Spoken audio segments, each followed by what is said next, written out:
खुलुमबाय आं उदांस्रि बर' दिनै आरो गोदान रादाबजों नुजाथिफैदों।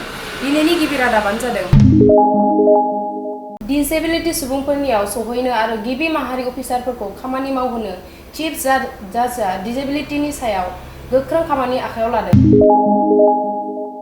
लेङाइ राष्ट्रपतिया हादोरनि गिबि खेला राष्ट्रीय खेलाव 2023 मायथाइयाव गोदोनि माहारि खेलफोरखौबो दाजाबफानो खिन्थादों।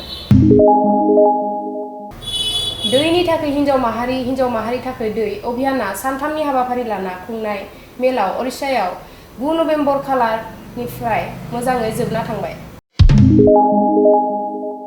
सिम्बरगाव आरो मुवारिया गामियाव मिशन 100% राशन कार्ड सांग्रांथि हाबाफारियाव बिटिआरनि मावफुंगिरि प्रमद बर'आबो बाहागो लाफायो।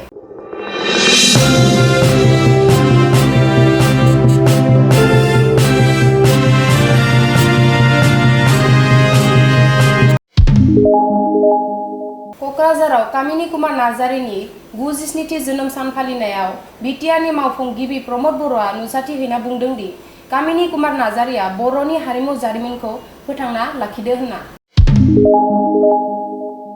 अल इन्डिया सान्थि फरायसालियाव फरायनाय मुं थिसननाया जाबाय थादों। आर'जलाइ लानाय जोबथा अक्ट'आ 30 नबेम्बर।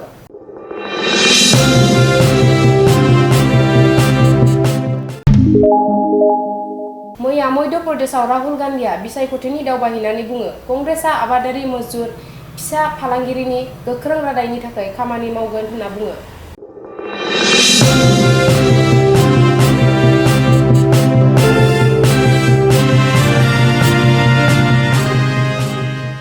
राजस्थाननि उदयपुराव मोनसे बिसायख'थिनि बिबुंथि होना गिबि मन्त्रि नरेन्द्र मोदीआ बुंदों दि राजस्थाननि जौगाखांनायाव बीजेपीनि आखायाव दं होनना आरो रायजोआव डाबल इन्जिन गैयैनि थाखाय राजस्थानआ देरहानो हायाखै होनना बिथाङा बुङो।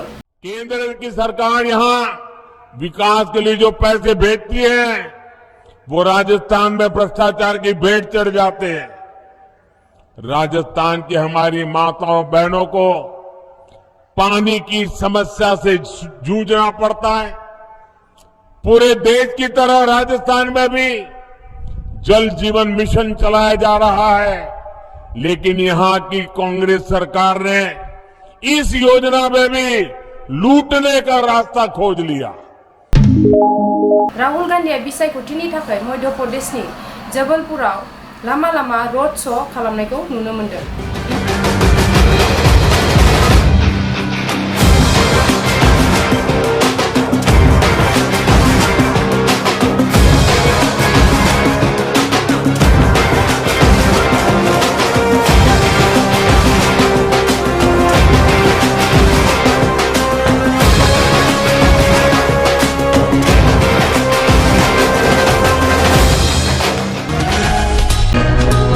दिनैनि रादाबा एसेनोसै। गोजोन्थों।